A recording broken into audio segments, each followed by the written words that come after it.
अस्सलाम वालेकुम। Welcome to my channel voice over by Amna Shah. I hope कि आप खुश होंगे। कहानी शुरू करने से पहले आपसे रिक्वेस्ट है कि अगर आपको मेरा कंटेंट पसंद आता है तो प्लीज़ मेरे चैनल को सब्सक्राइब करें। आइए नॉवेल किताब की 8वीं किस्त सुनते हैं। चौधरी इफ्तिखार ने लिफाफे में से तस्वीरें निकालीं। ये कुल 5 तस्वीरें थीं। 2 तस्वीरें किसी फ़ोटो स्टूडियो में जाकर खिंचवाई गई थीं। इनमें महबानो सफदर और हूरा के साथ नजर आ रही थी। एक तस्वीर किसी शादी के मौके पर ली गई थी। महबानो सब्ज कपड़ों में ढोलक बजाते हुए बड़ी पुरजोश सी नजर आ रही थी। एक पासपोर्ट साइज तस्वीर नीले बैकग्राउंड के साथ सिर्फ चेहरे की थी। इस तस्वीर में महबानों ने सर और गर्दन के गिर्द सफ़ेद स्कार्फ खूब अच्छी तरह लपेट रखा था। शायद ये तस्वीर कॉलेज के फॉर्म्स वगैरह के साथ मुंसलिक करने के लिए खिंचवाई गई थी। आखिरी तस्वीर में भी महबानो कॉलेज यूनिफॉर्म में ही थी। ये तस्वीर कॉलेज के लॉन में ली गई थी। पस मंज़र में कॉलेज की इमारत और नाम साफ नजर आ रहा था। सब्जे के दरमियान सफ़ेद लिबास में खड़ी खिलखिलाकर हंसती हुई महबानों ने कतरे बेपरवाही से दुपट्टा ओढ़ रखा था। कॉलेज के आज़ादाना माहौल में बेफिक्री के तासुरात वाली महबानों की ये तस्वीर सबसे ज़्यादा खूबसूरत थी। इस तस्वीर को देखकर चौधरी इफ्तिखार के सीने में नए सिरे से आग भड़क उठी। वहाँ और तस्वीरें भी थीं सरकार, लेकिन वो सारी इतनी साफ नहीं थीं। मैं चुनकर काम की तस्वीरें लेकर आया हूँ। बाले की आवाज़ ने चौधरी इफ्तिखार को तस्वीर से नजरें उठाने पर मजबूर किया। ठीक है, तुम जाओ और अपनी कोशिशें जारी रखो। हम देखते हैं कि इन तस्वीरों से क्या काम लिया जा सकता है। चौधरी इफ्तिखार ने बाले को हुक्म सुनाया। बाला हाथ जोड़कर सलाम करता हुआ उल्टे कदमों वापस पलट गया। मुंशी अल्लाह रखा ने भी इसकी पैरवी की। अब चौधरी अपने कमरे में तन्हा था। इसे जी बहलाने के लिए महबानों की तस्वीर मैसर आ गई थी, लेकिन सच ये था कि तस्वीर दिल को बहलाने के बजाय उकसाने का काम ज़्यादा कर रही थी। एक बुरी खबर है सर। खैरियत, क्या हुआ है? अब्दुल मन्नान के पुरतफक्कुर चेहरे को देखते हुए शहरियार ने तशवीश से पूछा। वो जिस लड़की को चौधरी इफ्तिखार से बचाने के लिए हमने दारुल अमान में पनाह दिलवाई है, इसके माँ बाप को कत्ल कर दिया गया है। किसने इतला दी है? क्या पीराबाद से कोई आया है? अब्दुल मन्नान की दी हुई इतला पर शहरियार चौंक उठा। असल में लड़की को बहुत फिक्र थी कि उसके इस तरह गायब हो जाने से उसके माँ बाप बहुत परेशान होंगे। उसने मुझसे दरख्वास्त की थी कि फैसलाबाद में इतला करवा दी जाए कि वो खैरियत से है। चौधरी इफ्तिखार से बचने के लिए लाहौर के एक दारुल अमान में पनाह गुज़ीन है। मैंने लड़की से वादा कर लिया कि ये काम करवा दूंगा, लेकिन फौरी तौर पर अमल नहीं कर सका। असल में मामला ऐसा है कि इस काम को करवाने के लिए हर एक पर एतबार नहीं किया जा सकता था। मैंने सोचा था कि मुशाबिरम खान इस मामले से वाकिफ भी है और आदमी एतमाद का भी, इसीलिए इसी से फैसलाबाद पैगाम पहुंचाने का काम लूँगा। मुशाबिरम खान यहाँ भी बहुत मसरूफ़ रहा है, इसलिए इसे मैं फौरी तौर पर फैसलाबाद नहीं भेज सका। आज सुबह मैंने इसे इस काम के लिए भेजा था।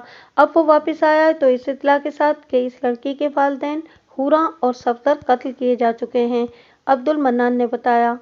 कत्ल का मुहर्रिक क्या था? वाज़ेह तौर पर तो कुछ नहीं कहा जा सकता। अलबत्ता ये ज़रूर मालूम हुआ है कि कत्ल से पहले दोनों मियाँ बीवी पर बेतहाशा तशद्दुद किया गया था। कार्रवाई रात के वक्त की गई थी। सुबह अहले महल्ला में से किसी ने लाशें देखकर पुलिस को इत्तला कर दी। मकतूलीन के आस पड़ोस वाले शदीद हैरत का शिकार हैं कि इतनी संगीन कार्रवाई का इन्हें ज़रा भी इल्म न हो सका। ना तो खटपट की आवाज़ें सुनाई दी और न ही तशद्दुद के नतीजे में मियाँ बीवी की चीखें उन तक पहुंची। पुलिस का अंदाज़ा है कि कातिल कोई बहुत मजे हुए मुजरिम थे, जिन्होंने इस बात का खास ख्याल रखा कि इस आबादी वाले महल्ले में किसी को उनकी कार्रवाई का इल्म न हो सके। औरत की लाश इस हालत में मिली है कि इसके हलक में कपड़ा ठुसा हुआ था, यानी मुजरिमों ने तशद्दुद करने से पहले ही चीखों की रोकथाम का इंतजाम कर लिया था। महल्ले की एक औरत ने बताया कि मकतूला हूरा की कुछ अर्से पहले 1 लाख की कमेटी निकली थी। हूरा ने कमेटी की इस रकम में अपनी तरफ से कुछ और रकम मिलाकर अपनी बेटी महबानों के लिए जेवर खरीदा था। महल्लेदार औरत को ये बात इसलिए मालूम है कि कमेटी इसी के घर डाली गई थी और हूरा ने जेवर की खरीदारी भी इसी के साथ जाकर की थी। औरत के इस बयान के बाद पुलिस ने राय कायम की है कि ये डाकाजनी की वारदात थी। डाकुओं को कहीं से सुराग मिल गया कि इस घर में रुपया और जेवर है, इसलिए उन्होंने मौका देखकर वारदात कर दी। अब्दुल मन्नान ने तफसील बताई। मुझे तो पुलिस का ये अंदाज़ा दुरुस्त नहीं लग रहा। जेवर इतनी बड़ी मालियत का नहीं था कि इसके लिए इतनी मुनज़्ज़म वारदात की जाती। लोग अपनी जान बचाने के लिए उमूमन फौरी तौर पर खुद ही सब कुछ डाकुओं के हवाले कर देते हैं। अब्दुल मन्नान की बताई हुई तफसील सुनकर शहरियार ने ख्याल आराई की। आप ठीक कह रहे हैं सर, लेकिन पुलिस की राय को इस वजह से तकवीत मिल रही है कि जाए वारदात पर हर किस्म का जेवर और रुपया पैसा बरामद नहीं हुआ है और घर की हालत भी ऐसी है जैसे किसी ने वहां की तलाशी ली हो। इस सूरत हाल से यही अंदाजा लगाया जा सकता है कि दोनों मियाँ बीवी को कत्ल करने वाले वाकई डाकू थे। सुना है मियाँ बीवी ने जेवर और रुपया इनके हवाले करने में मज़ाहमत से काम लिया हो, जिसके जवाब में उन्होंने इन पर तशद्दुद किया और आखिर में दोनों को कत्ल करने के बाद रुपया और जेवर लेकर फरार हो गए। पुलिस की राय ठीक भी हो सकती है, लेकिन मैं इस केस में चौधरी की इन्वॉल्वमेंट को महसूस कर रहा हूँ। ख़ास तौर पर मुनज़्ज़म तरीके से किए जाने वाला तशद्दुद मुझे शक में डाल रहा है। वारदात का अंदाज ऐसा है कि मुजरिम पहले से ये सोच कर आए हों कि इन्हें दोनों मियाँ बीवी से कुछ उगलवाना है और इस तरह से उगलवाना है कि किसी को शक भी ना हो। उन्होंने अपने तशद्दुद के जवाब में पैदा होने वाली चीखों को रोकने का खुसूसी इंतज़ाम किया था बाद अज़ां, वरना डाकू इतने तशद्दुद से काम नहीं लेते। वो तशद्दुद करते भी हैं तो इसमें फौरी इस्तेमाल का दखल होता है। मैं इस सिलसिले में भी शक व शुबे का इजहार कर रहा हूँ कि डाकू अमूमन बिलावजह कत्ल करने से इज्तनाब करते हैं।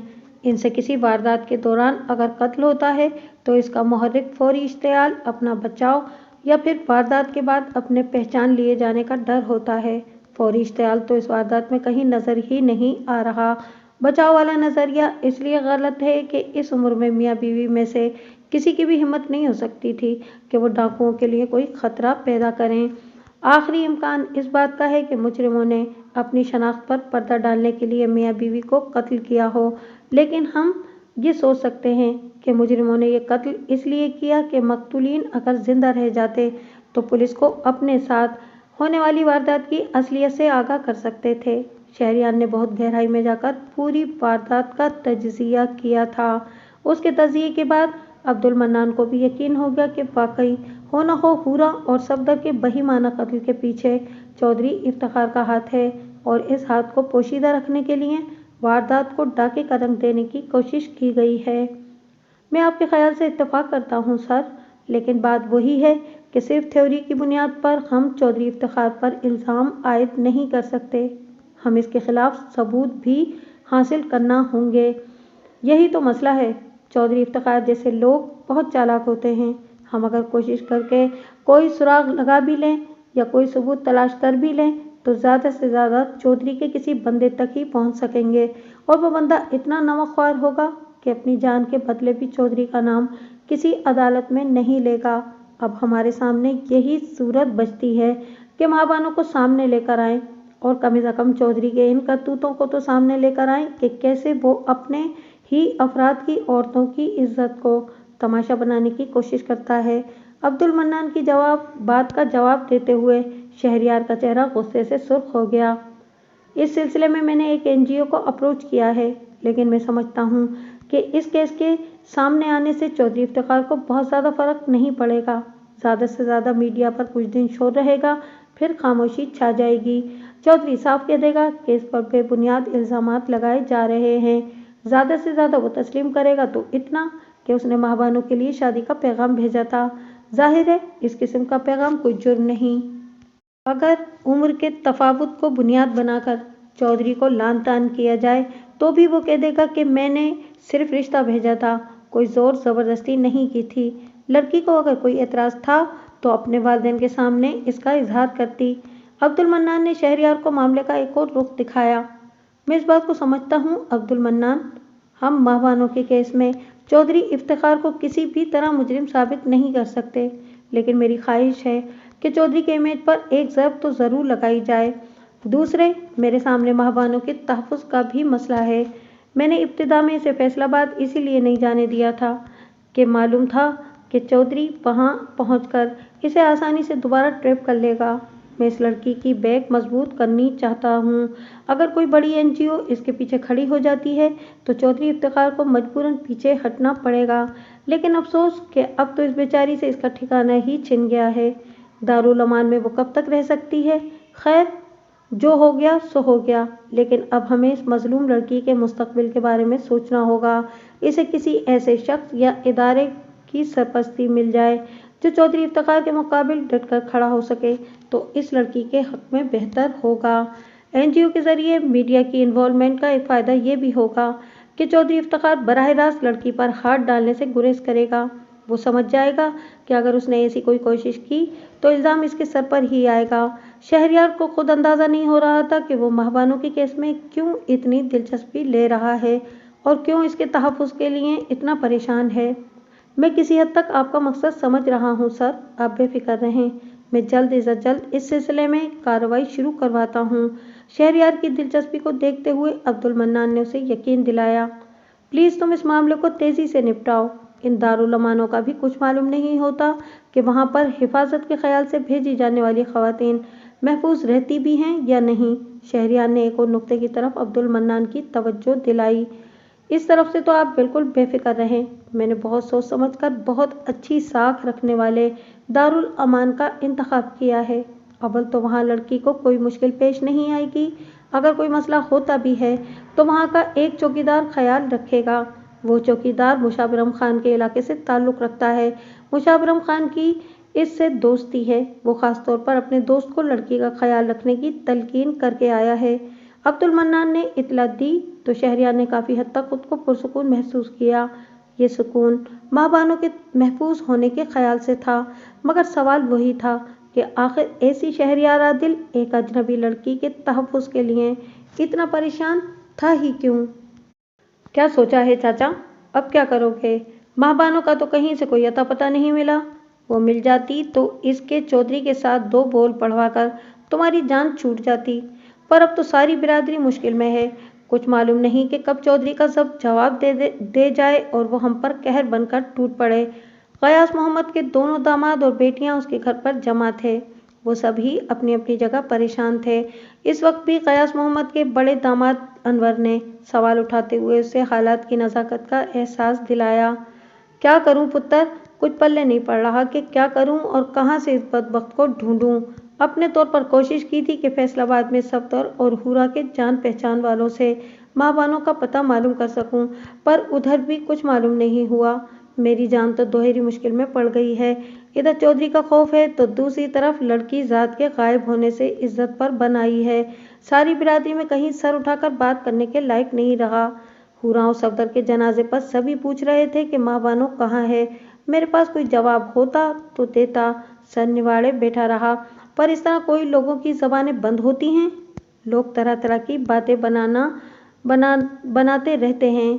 एक दो को तो मैंने ये कहते तक सुना कि महबानो सारा जेवर और रुपया लेकर अपने किसी यार के साथ भाग गई है। जाते जाते उसने अपने आशना के साथ मिलकर सफदर और हुरा को कत्ल कर दिया है। अब बताओ, ये सब सुनकर मैं क्या करता? जी तो यही चाह रहा था कि किसी तरह वो बदबख्त मेरे सामने आ जाए तो अपने हाथों से उसका गला घोंट दूं। क्या फ़ायदा ऐसी औलाद का जो जान भी मुश्किल में डाले और इज्जत भी मट्टी में रोल दे। गयास मोहम्मद खुद अच्छा खासा भरा बैठा था। दामाद के छेड़ते ही फट पड़ा। तुम अपनी जान को रो रहे हो चाचा, मुझे तो सारों की फिक्र पड़ी है। चौधरी की खामोशी को मामूली न जानो। इसकी खामोशी किसी भी वक्त तूफान बनकर हमें तबाह कर सकती है।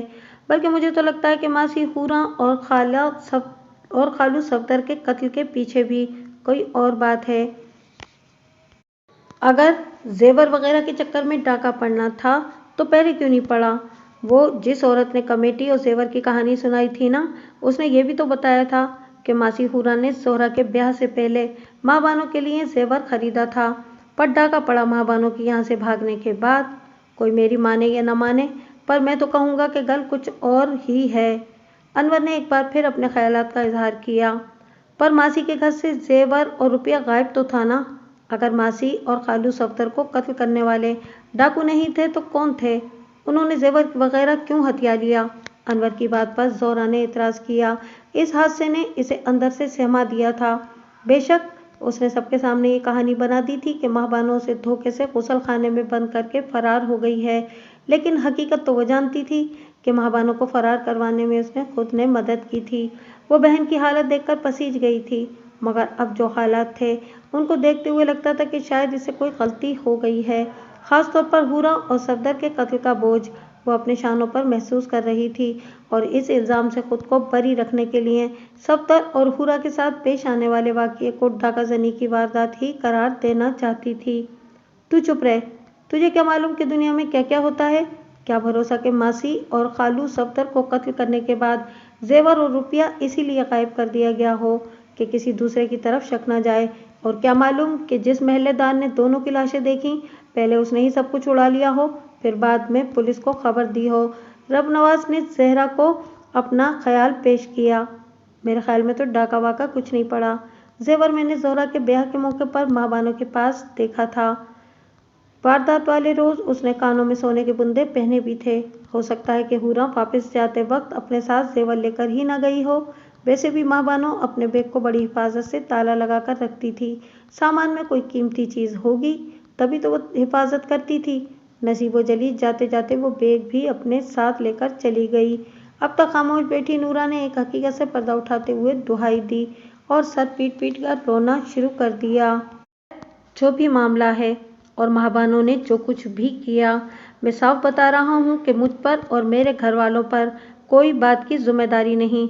मैं दुबई वापस जाकर जोहरा को भी थोड़े अरसे में वहीं बुलवा लूँगा। यहाँ तो ब्याह के 4 दिन बाद भी सुख देखने को नहीं मिले। पहले से खबर होती तो मैं अम्मा अब्बा को मना कर देता कि कोई ज़रूरत नहीं है यहाँ रिश्ता जोड़ने की। अब दुबई वापस जाऊँगा तो सारा वक्त यही फिक्र लगी रहेगी कि पीछे कहीं कुछ हो ना जाए। रब नवाज ने बिगड़े तेवरों के साथ नहायत बदलिहाजी से ऐलान करते हुए कहा। रब नवाज ठीक कह रहा है चाचा, इस मुसीबत को तुम अकेले ही भुगतना। हम में हिम्मत नहीं है चौधरी साहब के गज़ब को बर्दाश्त करने की। अगर चौधरी साहब ने तुम्हारे लिए खफगी दिखाई तो मैं तो साफ कह दूंगा कि मेरा और मेरे घर वालों का तुम्हारे घर से कोई ताल्लुक नहीं है। रब नवाज ने सगा भतीजा होते हुए हरी झंडी दिखा दी थी तो अनवर किस बात का लिहाज करता। उसने भी साफ बता दिया कि मुश्किल वक्त में वो नूरा और गयास मोहम्मद का साथ देने वालों में से नहीं होगा। ये कैसी बातें कर रहे हैं आप लोग? अम्मा अब्बा कोई हमसे अलग तो नहीं हैं जो मुश्किल वक्त में हम इन्हें अकेले छोड़ देंगे। जोहरा ने शौहर और बहनोई दोनों की तरफ देखते हुए एहतजाज किया। जो सच था वो बता दिया। अगर निगार को शौक हो तो बेशक यहाँ रुक जाए, पर मैं तो अब दोबारा यहाँ नहीं आने वाला। अनवर ने अपनी बात कहकर फौरन ही अपनी जगह छोड़ दी। रब नवाज भी इसकी तकलीफ में खड़ा हो गया। जोहरा और निगार दोनों हिरासां और परेशान अपने अपने शौहरों को देखने लगीं। इन दोनों के तेवर साफ बता रहे थे कि वो अपनी जान बचाने के लिए अपनी बीवियों से कितने ताल्लुक करने में ज़रा लिहाज ना करेंगे। निकुड़ियों, जाओ अपने अपने मियाँओं के साथ अपने घर जाओ। हम अपने सर पर पड़ी भुगतेंगे या तुम दोनों का बोझ संभालेंगे। नूरा ने जो दमादों के तेवर देखे तो जल्दी से बेटियों से बोली। माँ का रवैया देखकर निगार और जोहरा ने जल्दी से अपनी ओढ़नियाँ अच्छी तरह लपेटी और अपने शौहरों के साथ जाने के लिए तैयार हो गईं। अनवर और रब नवाज बाहर निकले तो वो दोनों भी इनके पीछे पीछे थीं। इस मैके की मोहब्बत में रुकती भी कैसे, जहाँ इन्हें सिर्फ बोझ ही समझा गया था। शहरयार, तुम्हारा फ़ोन है। वो डाइनिंग टेबल से उठा ही था कि इसकी मोमानी मिसिज आफरीन राना ने इसे इतला दी। शहरयार जो खाने के बाद कुछ देर आराम के ख्याल से अपने बेडरूम की तरफ जाने का इरादा रखता था, इस इतला पर टेलीफोन की तरफ बढ़ गया। मोतीवाला बात कर रहा हूँ शहरयार साहब। शहरयार की हेलो के जवाब में दूसरी तरफ से अपना तारुफ करवाया गया। जी मोतीवाला साहब, फरमाइए, कैसे मिजाज हैं? मोतीवाला की कॉल पर थोड़ा सा हैरान होने के बावजूद शहरयार ने खुशदिली से दरियाफ्त किया। ठीक ही समझ लें, मोतीवाला ने उदास से लहजे में जवाब दिया। फिर फौरन ही संभल कर बोला, बेवक्त जहमत देने के लिए माजरत चाहता हूँ। असल में तो मैंने आपके दफ्तर ही फ़ोन किया था, वहाँ से मालूम हुआ कि आप लाहौर आए हुए हैं, इसलिए मैंने सोचा कि राना हाउस के नंबर पर ट्राई कर लूँ। मुमकिन है यहाँ पर आपसे बात हो जाए। खुशकिस्मती से मेरा ख्याल दुरुस्त ही साबित हुआ और आप यहाँ मिल गए। असल में बहुत दिन हो गए थे घर वालों से मुलाकात हुए। जब से पोस्टिंग हुई थी लाहौर आना ही नहीं हुआ था। आज बड़ी मुश्किल से फुर्सत निकाली है यहाँ आने के लिए। आप बताइए, आपने किस सिलसिले में मुझे याद करने की जहमत फरमाई है? शहरयार आज अब्दुल मन्नान की अप्रोच की हुई एनजीओ के नुमाइंदे से मुलाकात के लिए ख़ास तौर पर लाहौर आया था, लेकिन मोतीवाला के सामने उसने यही जाहिर किया कि उसका लाहौर का ये दौरा कतई निजी नोयत का है। मोतीवाला को इसकी बात मानने में यूं तामुल नहीं हो सकता था कि जाहिर है लाहौर में शहरयार का एक मुस्तकिल घर मौजूद था।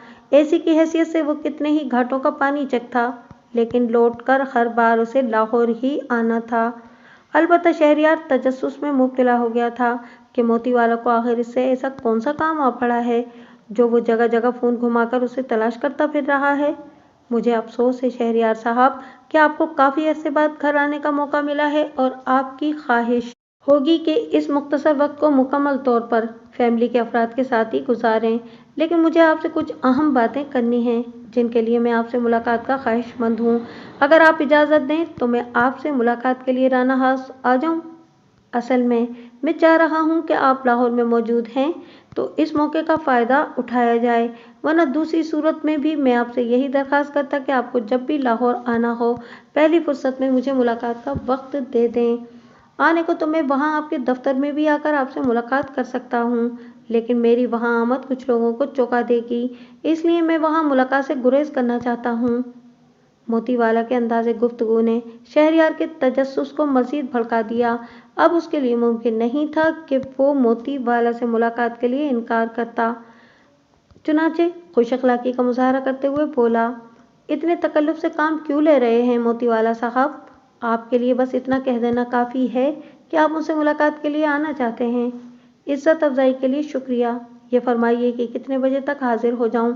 शहरयार का जवाब सुनकर मोतीवाला ने पूछा, अगर फौरी तौर पर आ सकते हैं तो मुनासिब रहेगा।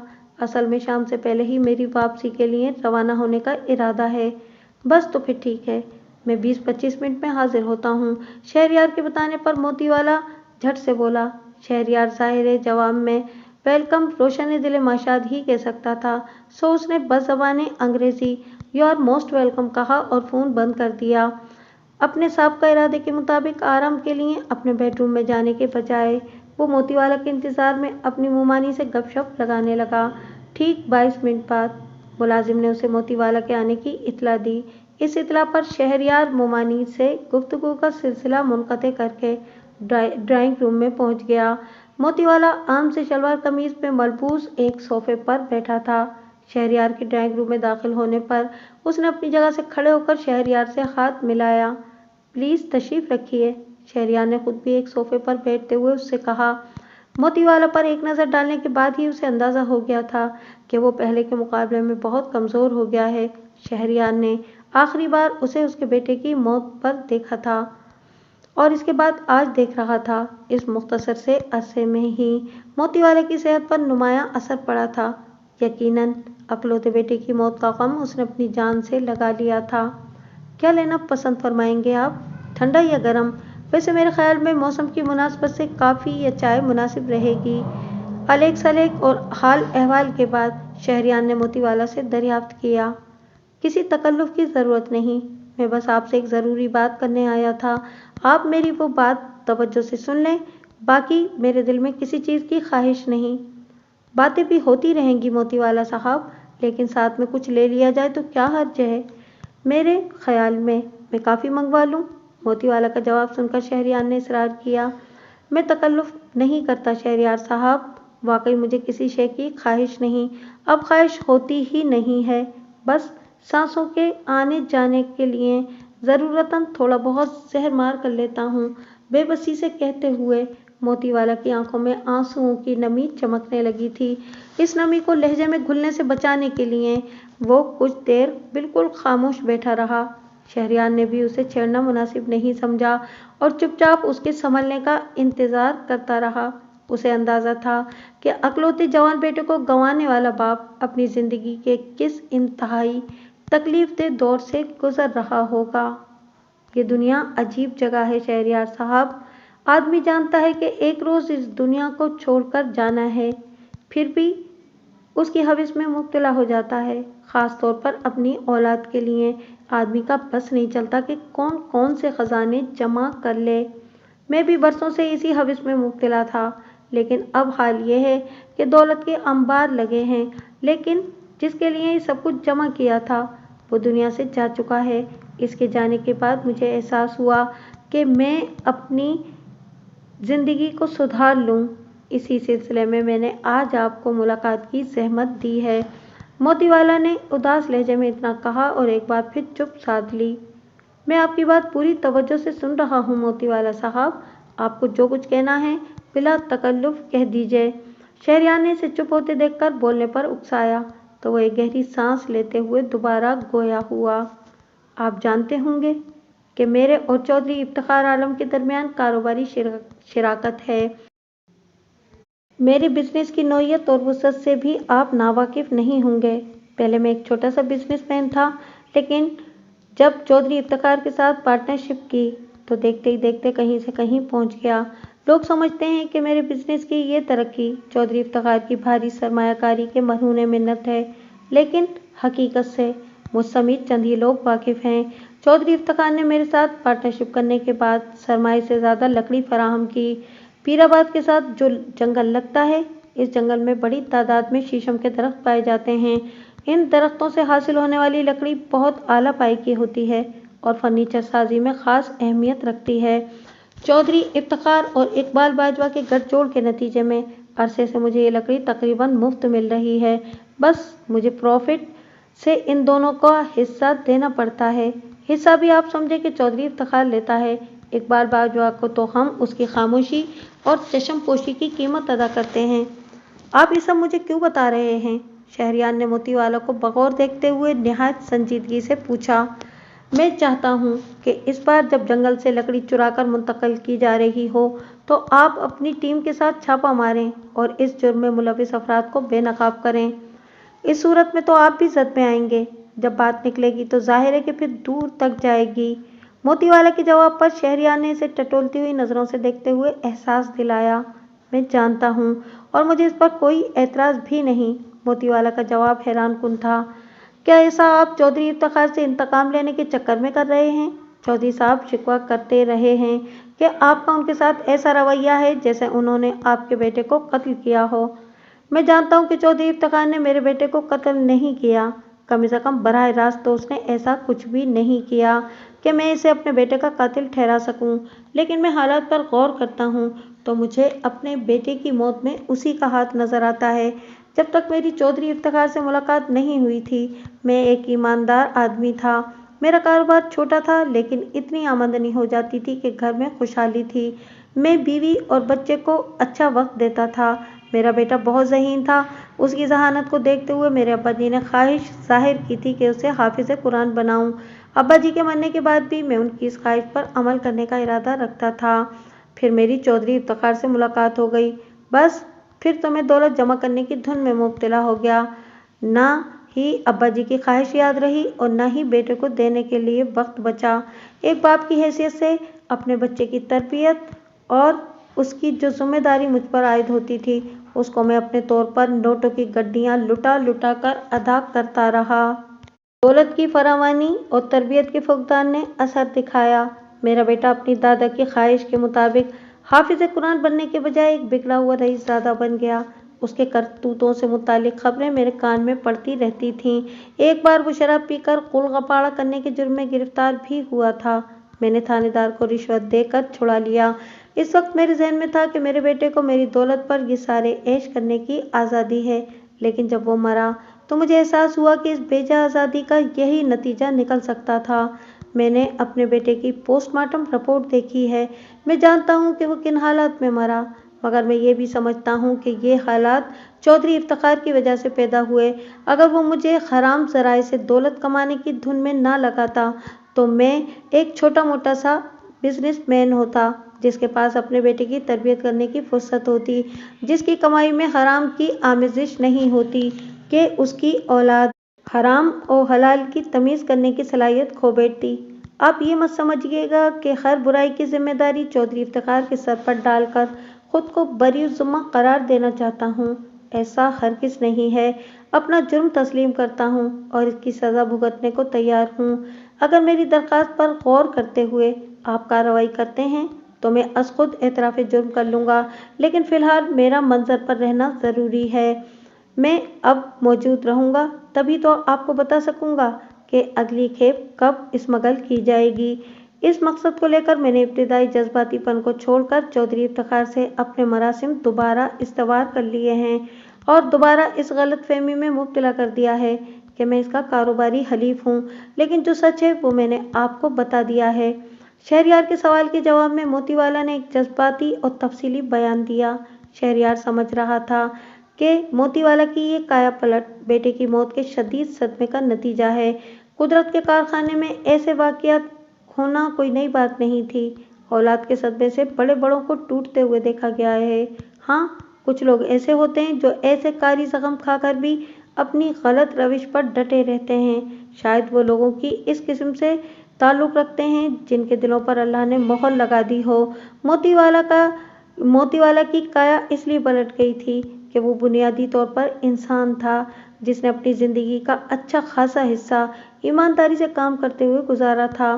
बाद में दौलत की चमक ने उसकी आंखों को चकाचौंध कर दिया, वरना जो शख्स अपने बाप की ख्वाहिश पर अपने बेटे को हाफिज़ कुरान बनाने का इरादा रखता हो, वो फितरतन बेईमान और बुरा नहीं हो सकता। मैं आपके ताउन के लिए शुक्रगुजार हूँगा मोतीवाला साहब। आप मुझसे मुसलसल राब्ते में रहिएगा। आपकी फराहम करदा इतलात के मुताबिक मैं लकड़ी के इन स्मगलर्स को छापने की भरपूर कोशिश करूँगा और मेरी कोशिश होगी कि आपके ताउन के सिलसिले में आप पर दूसरे लोगों के मुकाबले में निस्बतन हल्की दफ़ा जारी की जाए। शहरयार खुश था कि एक ऐसे मौके पर जबकि वो चौधरी इफ्तिखार की शख्सियत का एक और भयानक रूप लोगों के सामने लाने वाला था, कुदरत ने उसे मौका फराहम कर दिया था कि वो चौधरी इफ्तिखार का एक दूसरा रूप भी सामने ला सके। माहबानों वाले मामले के साथ साथ ये मामला भी सामने आ जाता तो चौधरी इफ्तिखार के लिए आसानी से अपनी जान छुड़ाना मुमकिन नहीं रहता। इसे ये मौका मोतीवाला फराहम करने वाला था, इसलिए जवाबन इसे भी कोई रिलीफ मिलना चाहिए था। मगर मोतीवाला के जवाब ने उसे हैरान कर दिया। उसने कहा, आपका शुक्रिया शहरयार साहब, लेकिन हकीकत यह है कि मैं किसी नरमी का ख्वाहिशमंद नहीं। मैं जो कुछ कर रहा हूँ अपने जुर्म का कफ़ारा समझकर कर रहा हूँ और कफ़ारा अदा करने के ख्वाहिशमंद नरमी और आसानी तलाश नहीं करते। अपनी इस बात को कहने के बाद मोतीवाला मज़ीद वहाँ रुका नहीं और शहरयार से हाथ मिलाकर रुखसत हो गया। इसके जाने के बाद शहरयार बड़ी देर तक बैठा सोचता रहा कि अल्लाह ताला आदमी का दिमाग ठिकाने पे लाने के लिए क्या कुछ नहीं करता, मगर कम ही लोग ऐसे होते हैं जो दूसरों को देखकर नसीहत पकड़ें। अमूमन लोगों को अकल उस वक्त आती है जब वो खुद ठोकर खाते हैं और बाज़ बदनसीब तो ठोकर खाकर भी नहीं संभलते। तुम सोई नहीं अभी तक? सर्द और नीम रोशन बरामदे में टहलती माहबानो अपने ख्यालात में इतनी गर्क थी कि उसे खबर नहीं हो सकी कि कब दारुल अमान की मुंतज़िमा इसी बरामदे में दाखिल होकर उसके करीब आ पहुंची। मुंतज़िमा अपने मामूल के मुताबिक रात को सोने से कबल दारुल अमान का आखिरी चक्कर लगा रही थी। वो अधेड़ उम्र की एक आम सी शक्ल सूरत की औरत थी जो मिजाजन हमदर्द होने के बावजूद काफ़ी उसूल परस्त थी और इस असूल परस्ती की वजह से उसे अक्सर सख्ती से भी काम लेना पड़ता था। मगर इस वक्त माँ बानों से सवाल करते हुए उसके लहजे में नरमी थी। नींद नहीं आ रही, तबीयत बहुत बेचैन है, माँ बानों ने झुकी नज़रों के साथ मुंतज़िमा के सवाल का जवाब देते हुए कहा। आज शाम ही से तो उसे मुंतज़िमा से सख्त डांट सुनने को मिली थी। मैं समझ सकती हूँ कि तुम बहुत परेशान हो। अपने घर से अलग किसी दारुल अमान जैसी जगह पर रहना वाकई बहुत मुश्किल होता है, ख़ास तौर पर इस सूरत में जब बंदा जानता हो कि उसके घर में उससे मोहब्बत करने वाले लोग उसके मुंतज़िर हैं। मुझे तुम्हारे हालात के बारे में मुकम्मल इल्म तो नहीं, मगर मुझे तुम्हारे सिलसिले में बहुत सख्ती से ये हिदायत दी गई है कि किसी को भी तुम्हारी यहाँ मौजूदगी के बारे में खबर ना हो सके। आज शाम तुमने जो हरकत की थी वो बहुत ख़तरनाक थी। जानती हो, शाम से पहले मेरे पास कई दफ़ा मुख्तलिफ नंबरों से फ़ोन आ चुके हैं कि हमारी माहबानों से बात करवा दें। मैंने सख्ती से कह दिया कि यहाँ कोई माहबानों नहीं रहती, ये किसी की रिहाइशगाह नहीं बल्कि एक अस्पताल है। एक लड़की ने तो मुझसे अच्छी खासी बहस की कि आप झूठ बोल रही हैं, माहबानो यहाँ मौजूद है, इसने खुद मुझे इस नंबर से फ़ोन किया था। मैंने कह दिया कि बीबी ये पब्लिक प्लेस है, हो सकता है कि माहबानो नाम की किसी खातून ने अस्पताल के फ़ोन से आपको फ़ोन किया हो, वो किसी काम से यहाँ आई होंगी तो फ़ोन कर लिया होगा, लेकिन अब वो यहाँ नहीं है तो मैं इनसे किस तरह आपकी बात करवाऊँ। बड़ी मुश्किल से इस लड़की ने मेरी बात पे यकीन किया। लहजा नर्म होने के बावजूद माहबानो महसूस कर सकती थी कि मुंतज़िमा उसकी हरकत पर नाराज़ है मुंतज़िमा मजमूई तौर पर एक अच्छी औरत थी और माँ बानो को उसकी नाराज़गी इतनी गलत भी नहीं लग रही थी। चुनांचे शर्मिंदगी के गहरे एहसास के साथ वो बोली, सॉरी मैडम, मुझे एहसास है कि मैंने गलती की है। असल में मेरी तबीयत 2-3 दिन से बेचैन थी कि मैं रह नहीं सकी। मुझे खुद भी तुम्हारी कैफियत का अंदाज़ा है। इस वक्त मैं तुम्हें सख्ती से डांटकर अंदर सोने के लिए भेजने के बजाय तुम्हारे पास रुकी ही इसलिए हूँ कि तुम्हें समझा सकूँ। मैं बरसों से इस दारुल अमान में मुलाजमत कर रही हूँ। यहाँ रहने वाली औरतें किसी न किसी मजबूरी या मुश्किल का शिकार होती हैं, लेकिन तुम देख लो कि सब ने किस तरह हालात के साथ समझौता कर रखा है। वो आपस में हंसती बोलती भी हैं और लड़ती झगड़ती भी हैं, साथ साथ रूटीन के काम भी चलते रहते हैं। तुम भी अपनी किसी मुश्किल की वजह से यहाँ आई हो। उम्मीद रखो कि तुम्हारी मुश्किल जल्द दूर हो जाएगी और तुम यहाँ से वापस अपने घर चली जाओगी। लेकिन जब तक यहाँ हो तब तक तुम्हें हिम्मत और बर्दाश्त से काम लेना होगा। इस तरह रातों को जाकर टहलने से क्या हासिल होगा? जाओ, शाबाश, जाकर सो जाओ। माँ बानो की माजरत के जवाब में मुंतज़िमा ने उसे समझाते हुए नरमी से हुक्म दिया, तो वो इसके हुक्म की पैरवी में उस कमरे की तरफ बढ़ गई जहाँ उसका कयाम था। इस कमरे में उसके साथ चंद दूसरी औरतें भी थीं। माँ बानो ने देखा कि वो तमाम औरतें सुकून से गहरी नींद सो रही हैं। इसे इन औरतों की इस कदर पुरसुकून नींद पर हैरत हुई। दारुल अमान में अपने चंद रोज़ा क़याम के अरसे में ही वो अपनी इन साथी औरतों के हालात से अच्छी खासी वाकिफ़ हो गई थी। इनमें से हर एक के साथ ही कोई न कोई अफसोसनाक वाक़या पेश आया था। एक औरत पिछले 15 साल से यहाँ रह रही थी। इस औरत के माँ बाप मर चुके थे। किसी अजीज़ ने कुछ अरसे अपने घर में पनाह दी और फिर जान छुड़ाने के लिए बगैर देखभाल किए शादी कर दी। ससुराल वाले नहायत जाहिल लोग थे जो बगैर जहेज के आने वाली लावारिस बहू पर हर तरह का जुल्म करना अपना हक समझते थे। बेचारी रोज़ाना की मारपीट और गाली गलौज खामोशी से सहती रहती, कोशिश करती भी, शिकायत करती भी तो किससे? मैके के नाम पर कोई आसरा नहीं था और शौहर भी अपने घर वालों का हमनवा था। इस औरत ने समझ लिया था कि अब उसका मरना जीना इसी जालिम ससुराल में है, लेकिन मरना कितना मुश्किल होता है ये इसे इस वक्त पता चला जब उसकी सास और नंदों ने मिलकर उसे जलाने की कोशिश की। वो किसी तरह इनसे जान बचाकर घर से भाग निकली और ऐसी निकली कि फिर पलटकर कभी वापस जाने की हिम्मत नहीं की। अब वो 15 साल से इसी दारुल अमान में थी और अपने ससुराल के मुकाबले में यहाँ बहुत खुश थी। गर्ज हर औरत के पीछे इसी तरह की कहानी थी जो वो हर नए आने वाले को शायद अपने दिल का बोझ हल्का करने के लिए सुनाती थी। माँ बानो से भी इन लोगों ने इसके हालात जानने की कोशिश की थी, लेकिन माँ बानो को पीए अब्दुल मन्नान की हिदायत याद थी। इसे यहाँ भिजवाने से कबल उसने सख्ती से हिदायत की थी कि अपने बारे में किसी को भी कुछ भी बताने की ज़रूरत नहीं। माँ बानो पूरी तरह से उसकी हिदायत पर अमल कर रही थी, लेकिन वो दारुल अमान में मुकीम दूसरी औरतों की तरह यहाँ रचने बसने में नाकाम थी। इसे हर वक्त बेबे और अब्बा की याद आती रहती थी और आजकल तो कुछ ज़्यादा ही बेकरारी थी। इस बेकरारी के हाथों ही मजबूर होकर इससे एक गलती हो गई थी। यूँ तो उसने अब्दुल मन्नान से वादा कर लिया था कि वो फैसलाबाद में इसकी बेबे और अब्बा को उसके बारे में मुत्तला कर देगा, लेकिन फिर भी इसकी ख्वाहिश थी कि वो खुद इन दोनों से बात कर ले। मुंतज़िमा से इस सिलसिले में इसने एक बार इजाज़त भी मांगी थी, लेकिन उसने साफ इनकार कर दिया था। आज माँ बानो बहुत बेचैन हुई तो उसने दारुल अमान की एक मुलाजमा को चंद रुपए देकर इस बात पर राजी कर लिया कि वो इसे मौके देखकर फ़ोन पर घर वालों से बात करवा देगी। माँ बानो के अपने घर में तो फ़ोन नहीं था। उसने पड़ोसियों के घर फ़ोन किया कि बेबे को वहाँ बुलवा कर बात कर लेगी, लेकिन हुआ ये कि अभी उसने लाइन मिलने के बाद सिर्फ इतना ही बताया था कि मैं माँ बानो बोल रही हूँ। तो दारुल अमान की मुंतज़िमा वहाँ पहुँच गई। उसने माँ बानो के हाथ से रिसीवर छीनकर लाइन काटी और फिर इसे ठीक ठाक सुना दी। माँ बानो का साथ देने वाली मुलाजमा की तो इससे कई गुना बढ़कर शामत आई थी। अभी बरामदे में होने वाली मुलाकात में मुंतज़िमा ने इसी फ़ोन कॉल के हवाले से उसे दोबारा समझाया था। माँ बानो काफ़ी हद तक बात को समझ गई थी, लेकिन दिल की बेकरारी अपनी जगह थी। वो कमरे में मौजूद दूसरी औरतों की तरह बेफिक्री से सोने में नाकाम थी। इसे रह रहकर ऐसी शहरयार आदिल और इसके पीए पर भी गुस्सा आ रहा था जो इसे इस दारुल अमान में पहुंचाने के बाद भूल ही गए थे, लेकिन जाहिर है इस वक्त वो इन पर आए गुस्से को किसी सूरत भी नहीं निकाल सकती थी। चुनाचे बेबसी होकर मुंतजिमा के मशवरे पर अमल करते हुए बिस्तर पर लेटकर सोने की कोशिश करने लगी। बहुत देर की कोशिश के बाद भी इसे सिर्फ इतनी कामयाबी हुई कि जहन कुछ गुनूदगी में चला गया। गुनूदगी की इस कैफियत में उसने बाहर बरामदे में कदमों की आवाज़ें सुनी। कदमों की ये आवाज़ें उसी कमरे के बाहर आकर रुकी जिसमें महाबानो मौजूद थी। यकदम दरवाज़ा ज़ोरदार आवाज़ के साथ खुला। महाबानो हड़बड़ाकर बिस्तर से उठकर बैठ गई। खुले दरवाजे से दो ढाठापोश अंदर दाखिल हुए। इनके साथ दारुल अमान की मुंतजिमा भी थी।